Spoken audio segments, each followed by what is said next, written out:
Go against me, and we'll get a divorce, you parasite. Silence filled the room. Sean looked up at the ceiling as if to say, "It's over." And as for me, Hey, why are you laughing? That's creepy. oh really? Did I look like I was laughing? For some reason, I had a smile on my face. I could feel it myself.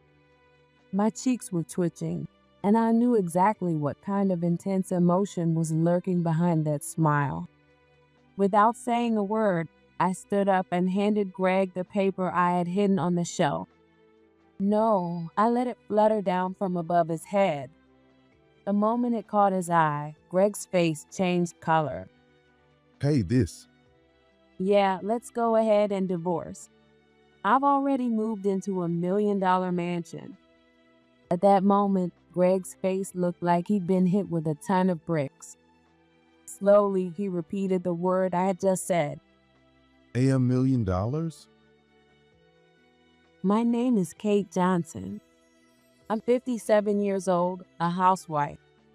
I married Greg when I was 25, and 2 years later, at 27, I gave birth to our son, Sean. So Greg and I have been together for over 30 years now. Our only son, Sean, is happily married to a lovely woman named Samantha. I don't know much about Samantha's parents. Greg came up with all kinds of excuses not to meet them. What's the point of meeting his spouse's parents? That's so old-fashioned nowadays.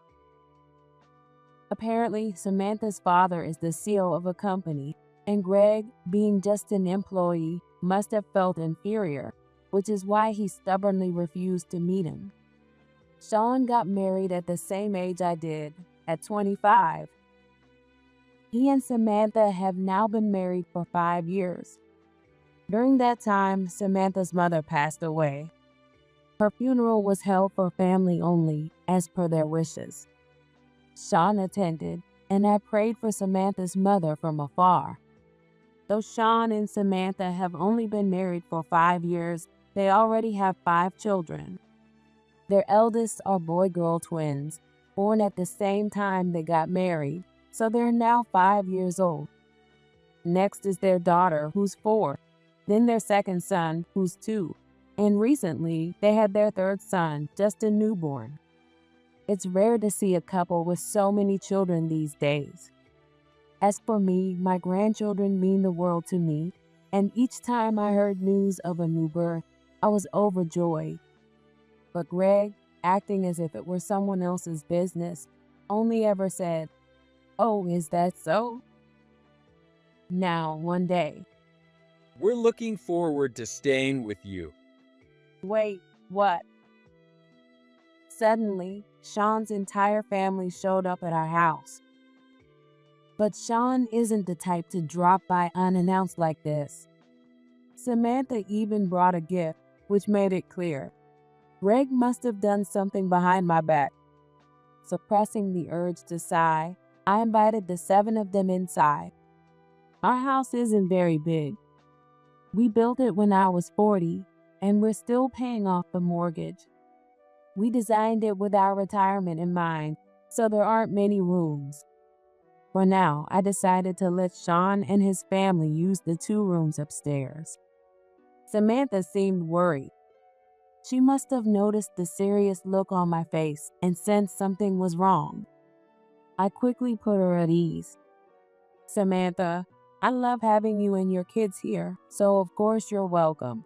It's just that I wasn't told anything about this.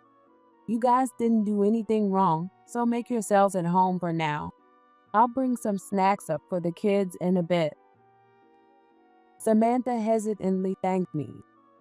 I stayed downstairs and approached Sean, who looked uncomfortable. "Your dad told you to come, didn't he?" Before Sean could answer, Greg, lying on the sofa with a drink, chimed in. Yeah, I invited them. I told Sean you were feeling lonely and that we should all live together. You know, Samantha's on maternity leave, so money's tight. And now with her mom gone, I figured they could lean on you Well, that part wasn't wrong, so I didn't correct him. But I wanted to hear Sean's feelings, so I asked him again. Sean, did you and Samantha really want to live with us? Sean hesitated before answering softly. We've got 5 kids now, but I'm not home much because of my work.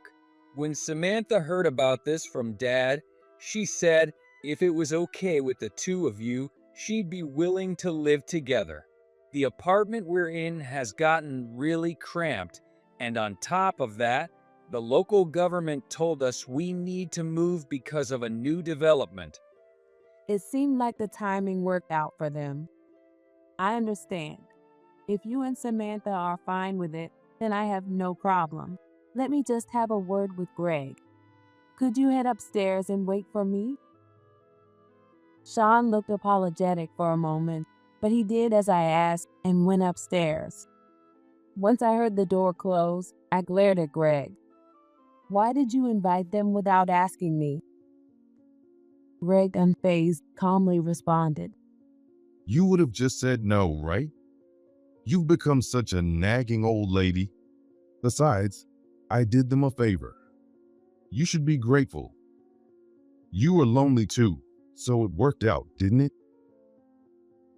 That wasn't the point I was trying to make. If he had properly discussed it with me, we could have at least made some preparations. Instead, he went ahead with everything without saying a word. Suspecting he had an ulterior motive, I pressed him, and Greg finally admitted, sounding annoyed. It's about money. I told them if they want to live in my house, they need to chip in $1,000 a month for living expenses. Their apartment was costing them $700 a month, so $1,000 to live here is a bargain. I was just looking out for Sean and Samantha. You should have suggested it, but you're too clueless to think of these things. Greg proudly puffed up his chest, acting as if he were the head of the household. He had no idea how much I'd sacrificed to get us to this point. Fine, I get it. I realized there was no point in continuing our conversation, so I quickly dropped the subject. The truth is, I cover most of our living expenses. Greg spends recklessly, and on his days off, he drinks as much as he possibly can. On top of that, he's a heavy smoker, and the amount of money he spends on cigarettes each month is likely outrageous. I'm not a stay-at-home wife. I work, but that seems irrelevant to him.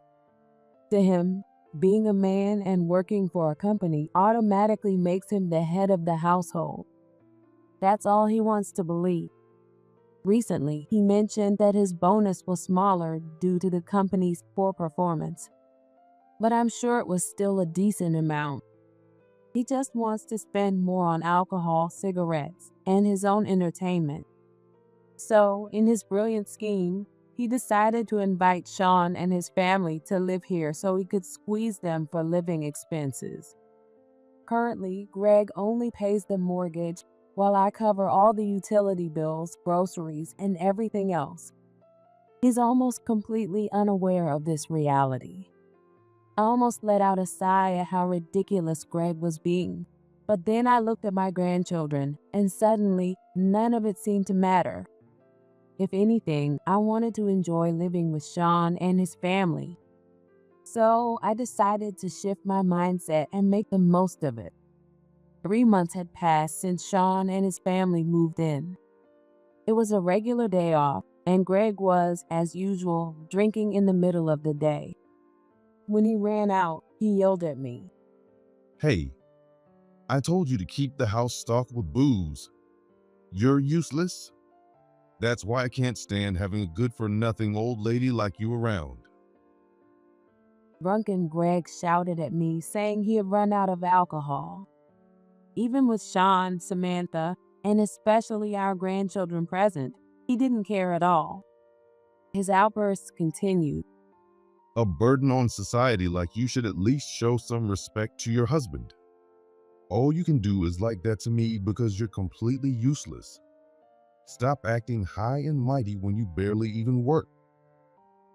Hearing this from a 58-year-old man was deeply saddening. Sean, seeing his father like this for the first time, looked horrified. Samantha sat with her head down, clearly uncomfortable. Greg's insults were aimed at me, but some of them probably struck a chord with her as well. Enough. Do you even realize your grandchildren are here? You're drunk and acting disgracefully. I snapped at Greg, but it only made him angrier. Shut up. Have you ever earned as much as I have? You've lived off my income for years while working part-time, and now you have the nerve to lecture me? You're a burden, and everyone knows it. Right, Samantha? Isn't it awful to have such a useless mother-in-law? Suddenly dragged into the conversation, Samantha was visibly uncomfortable. There's no way she could agree with Greg, but at the same time, she couldn't exactly disagree either. I felt a deep sense of shame for my husband, and just as I was about to scold him again, Useless. Worthless. You're just an old lady who's past her prime. The women at my office are so much more attractive and charming. There's no comparison. this wasn't new. Greg had been belittling me while drunk ever since Sean moved out. But for some reason, today I couldn't stand it any longer. Maybe it was because Sean and my grandchildren were here. My heart ached, and I couldn't stay silent anymore. I decided, once and for all, to confront Greg. I've tolerated your behavior for long enough without saying anything. Everyone in the living room turned to look at me, startled by my sudden outburst. I glanced at Samantha, and she gave a small nod before quietly taking the children upstairs. She's such a thoughtful person, I admired. I slowly turned my gaze back to Greg. He looked utterly confused, as if he had no idea what I was trying to say. What are you talking about all of a sudden? I don't think I've ever forced anything on you. Hearing those words, I realized my body was trembling with my anger. Why hadn't I said something sooner? I glanced up and met eyes with Sean, who was watching me with a worried expression. Mom, well, It was at that moment I finally understood. I had endured Greg's terrible treatment for all these years for Sean's sake. I'd been willing to sacrifice myself, living every day like that, and before I knew it, more than 20 years had passed. It seemed I had finally reached my breaking point, a point where I couldn't even control my emotions. Greg, oblivious to the situation, yawned and scrolled through his phone, then reached for a bag of chips and began munching noisily. Something snapped inside me. Why was I still married to this man? Sean had grown up, found a wonderful wife, Samantha, and had 5 beautiful children. I had endured it all for the sake of my son. But now that Sean was independent, there was no reason for me to keep this marriage going. Suddenly, a strange laugh bubbled up from inside me. Yes, I've grown so used to enduring, haven't I? It became second nature, like it was just normal. But I don't have to endure anymore. As I started muttering to myself, Greg looked at me with suspicion. Then he yelled at me. What's with you? You're freaking me out. And hey, where's my booze? And go get me some more snacks while you're there. Dad, that's enough.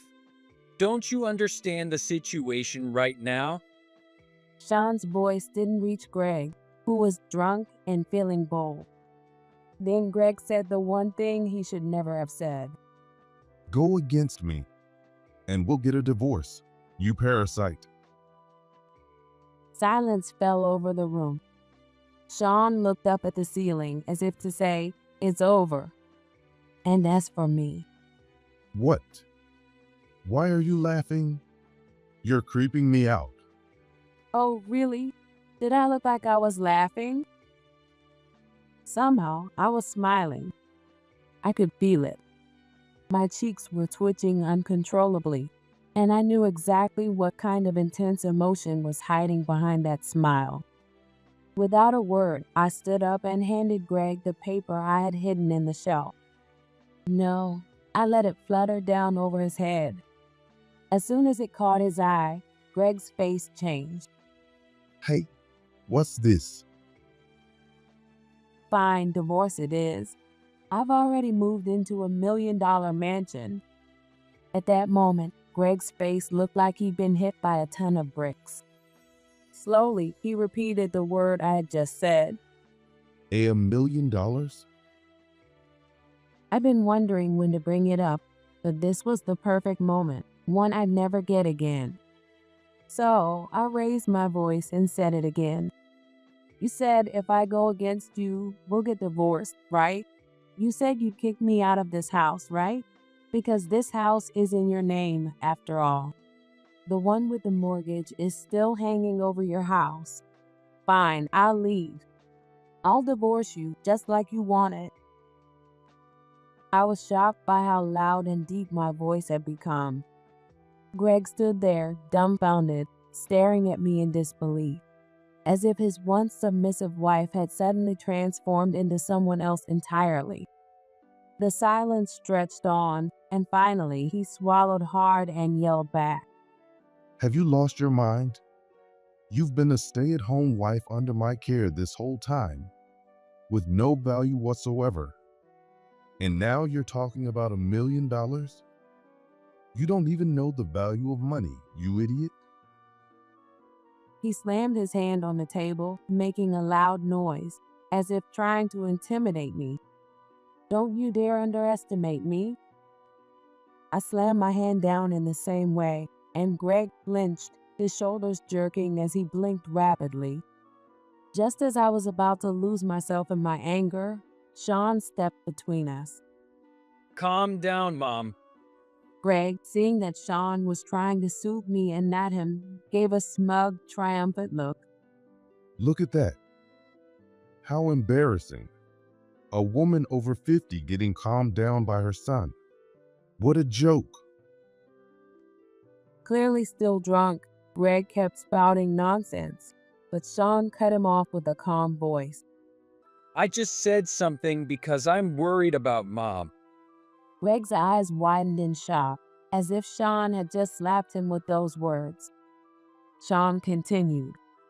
And yes, Mom really did move into that $1 million house. She's been wondering when to tell you. Honestly, I don't think she ever intended to keep it a secret. There were times when she was on the phone with a real estate agent and the documents were right there. The fact that you didn't notice is on you, Dad. Greg shrunk in his seat, clearly deflated by Sean's pointed remarks. I'd never tried to hide anything about the house. There had been plenty of signs, but Greg never paid any attention to what I was doing. And about the whole support thing, you didn't even realize I've been off your support for years now, did you? I know you've never filled out a document about taxes, so you never know. Greg had never cared about politics, economics, or anything remotely complicated. Or rather, he avoided them because he couldn't understand them.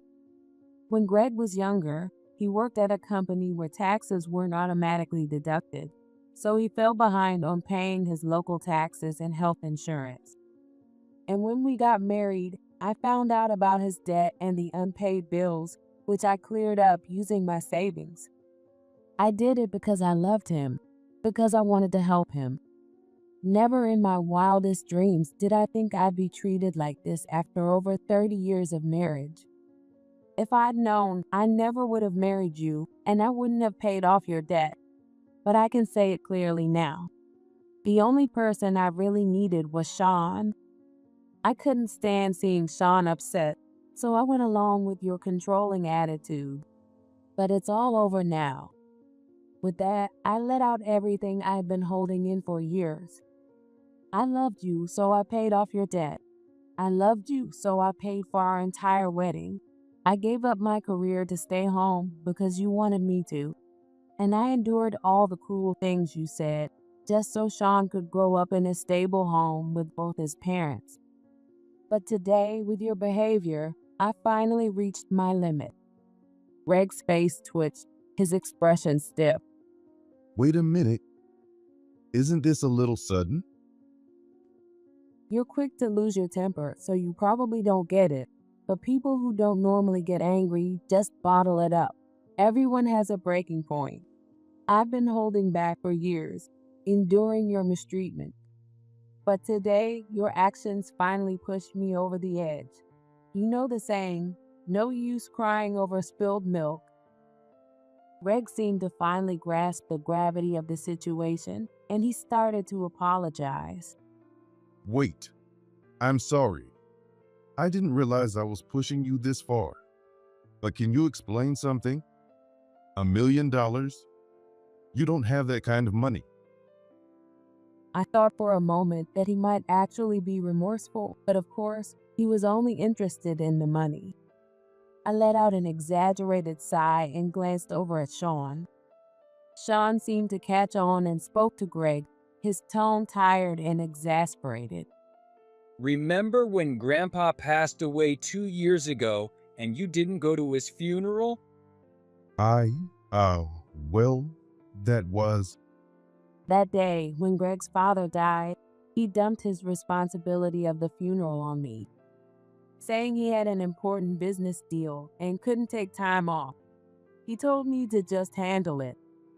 That was beyond disrespectful. I know you and Grandpa didn't have the best relationship, but when your parent passes, you show up and say goodbye. That's just what you do. Grandpa's will said the funeral was for immediate family only, so none of the relatives knew you didn't come. After saying that, Sean clenched his fist, visibly upset. I remember that day clearly too. Greg's father, a widower, had raised Greg all by himself, and I respected my father-in-law as a parent. So when Greg chose his job over his father's funeral, I was stunned. We couldn't postpone the funeral, so I stepped in as the host, and it was just me, Sean, Samantha, and my grandkids. And even then, he said something so callous in front of his father's house. When we visited Greg's childhood home to sort out his father's belongings after the funeral, he said something I'll never forget.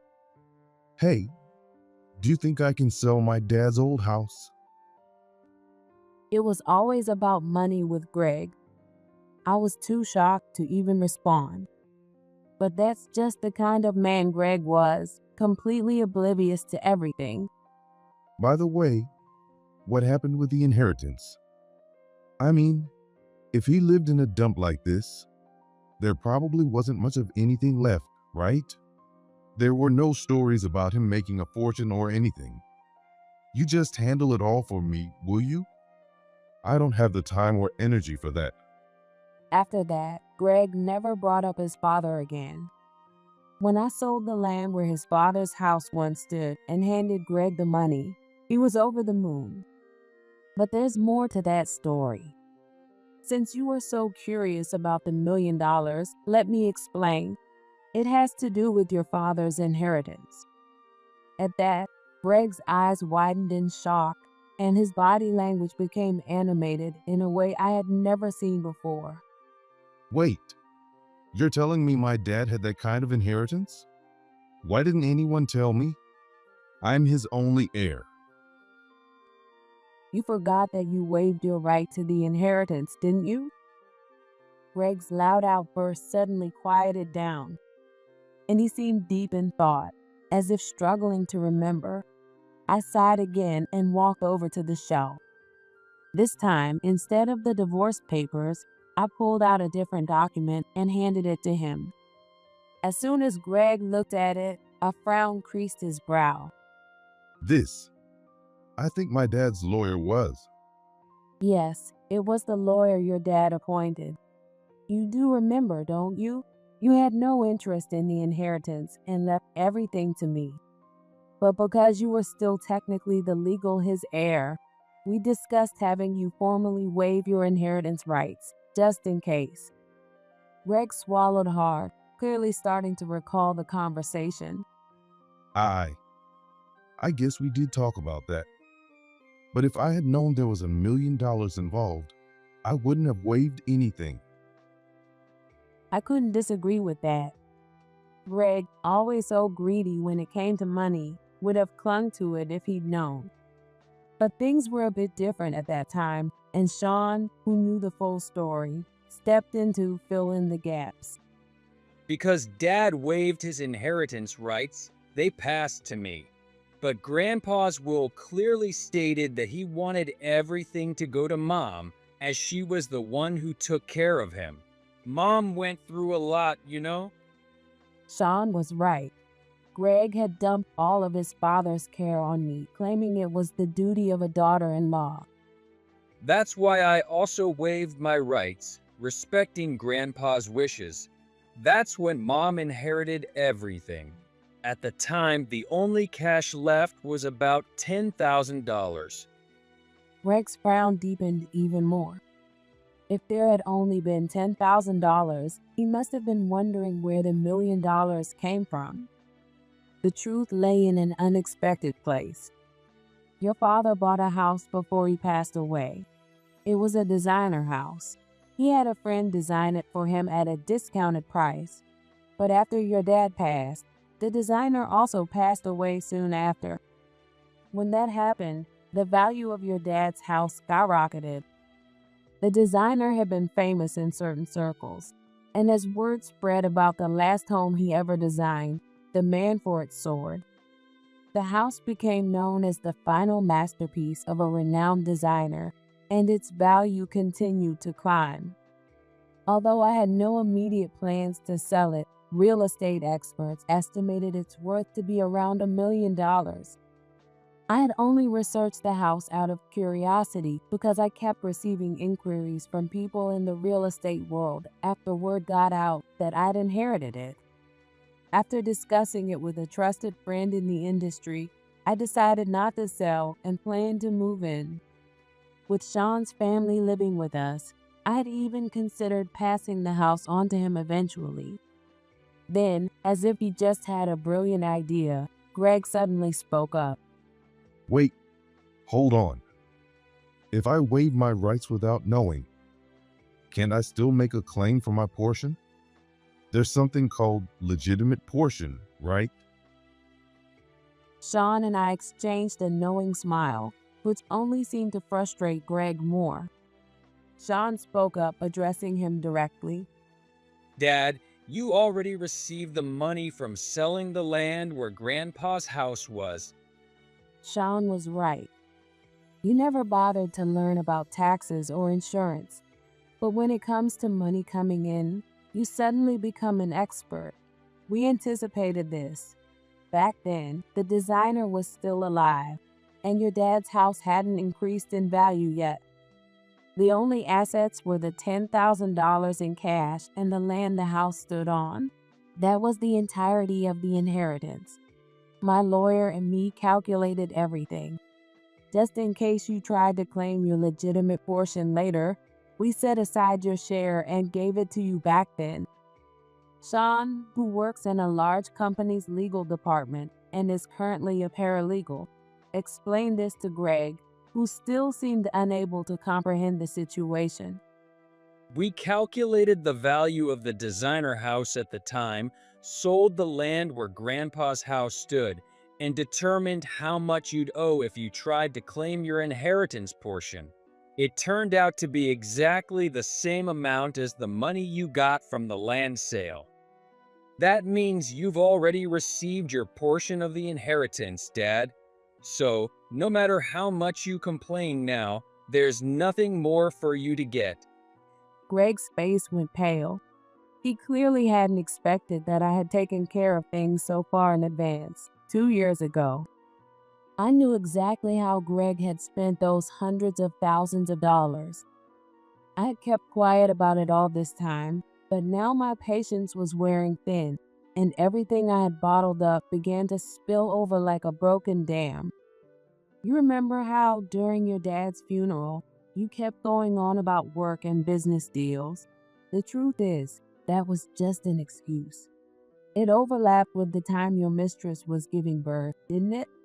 That's why you didn't show up.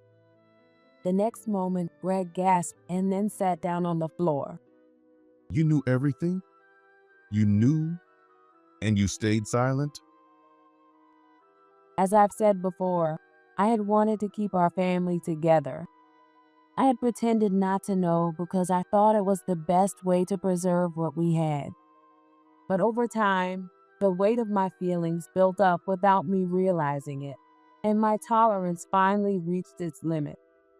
Yes, I knew. Your affair partner is a young woman in her 20s, right? She's on maternity leave now and pregnant with your second child.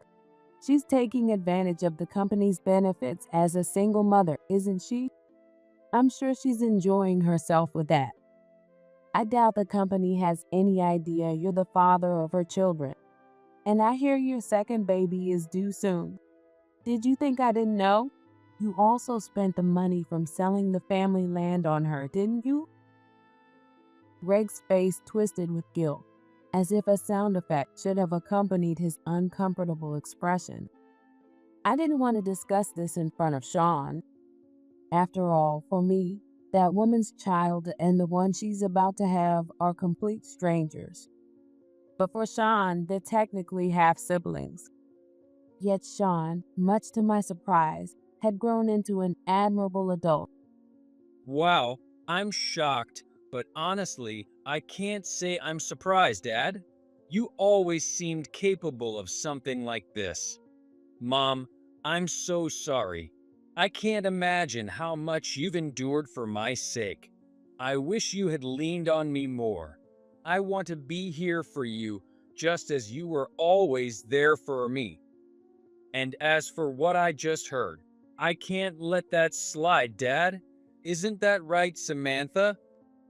At some point, Samantha had come downstairs, and their kids were upstairs, distracted by the TV. She must have heard part of our conversation, especially about Greg's inappropriate behavior at work. Neither Greg nor I could figure out why Sean had brought Samantha into this. But soon, an unexpected truth came to light. I didn't say anything because I didn't want to make things awkward. But, Dad, Samantha is the daughter of the CEO of your company. What? Greg turned his head towards Samantha with the awkwardness of a machine in need of oil. Her expression was icy cold. Samantha works for a different company, so I doubt you've ever met her at work. You kept refusing to meet her parents, coming up with excuse after excuse. Well, that turned out to be your downfall. We had been saving up to finally have our wedding now that the kids are a bit older and life is more stable. But I've decided that we won't be inviting you. As Sean finished speaking, Samantha walked outside, phone in hand, probably to inform her father of everything that had just happened. Greg, in a panic, tried to stop her, but Sean quickly restrained him, holding him back like a criminal caught by the police. Greg looked tortured, and I couldn't resist delivering the final blow. Oh, by the way, I forgot to mention something earlier. Remember when I said I was no longer under your financial support? I've been working from home for a while now. It's not a huge amount, but I make about $3,000 a month. So, I don't need you anymore. I can stand on my own. Thank you for everything, and goodbye. My words were cold, dismissive. Greg reached out desperately for me, but his hand grasped only air. He would never reach me again. After this, Greg made a pathetic face and ran out of the house. He must have realized that he had no allies. Of course, before he left, I made sure to get his signature on the divorce papers. I went to the courthouse alone and filed for divorce, bringing our marriage to an official end. At last, everything had come to a close. It wasn't the absolute end, but it felt like a chapter had finally finished, and I let out a sigh of relief. From then on, Greg's life spiraled into disaster, or perhaps it was simply karma catching up to him. In the end, I heard that he left the company. Given his inappropriate relationship with his junior colleague, it was inevitable. Greg's mistress was soon sued by Samantha's father, the CO, for damages. Although it was true that she was a single mother, receiving financial support from Greg while also collecting company benefits under false pretenses was clearly fraudulent. With rumors spreading, she was forced to leave the company. I had already settled with her through proper compensation, and after that, I had no interest in her or how her life turned out. She had paid her dues, so I decided not to dwell on her any further. Even after she was out of the picture, there was no way Greg could walk the halls of the company with his head held high. Without a job, hit with the financial burden of paying me alimony, and having lost everyone's trust, he couldn't find another job either, or so I'd heard. He couldn't keep up with the mortgage on the house we once lived in and had to give it up. Eventually, I heard he ended up homeless, living on the streets. Rumor has it, he learned how to build a cardboard shelter from a homeless person and is now scraping by, exposed to the elements. Greg lost everything in a single day. Cut off from his son, divorced from me, estranged from his mistress and her child, and left with nothing to divide in the divorce. Having squandered most of what he had on his affair, there was nothing left for me to claim as marital property, and he ended up deeply in debt just to pay my alimony. But all of this was his own doing. This is the pitiful fate of a man who took his family for granted. As for me, I now live happily in the beautiful home left by Greg's father, surrounded by Sean, Samantha, and my 5 grandchildren. At first, I worried about being lonely in such a large house, but my concerns quickly vanished as the sound of the kids' laughter filled the space. I'm not a remarkable person, but I do have one thing to be proud of. Mom, thank you for everything you've done. At Sean and Samantha's wedding, I had the honor of stepping in for Samantha's late mother, performing the symbolic task of lowering her bridal veil. Watching this, Sean, overwhelmed with emotion, murmured his gratitude as he wiped away tears. Samantha also had tears in her eyes. I gently hugged them. Sean and Samantha, thank you. I'm so proud of you both. You're both my precious children. What I'm most proud of is that I have such a caring son, a wonderful daughter-in-law, and lively grandchildren. Nothing else compares.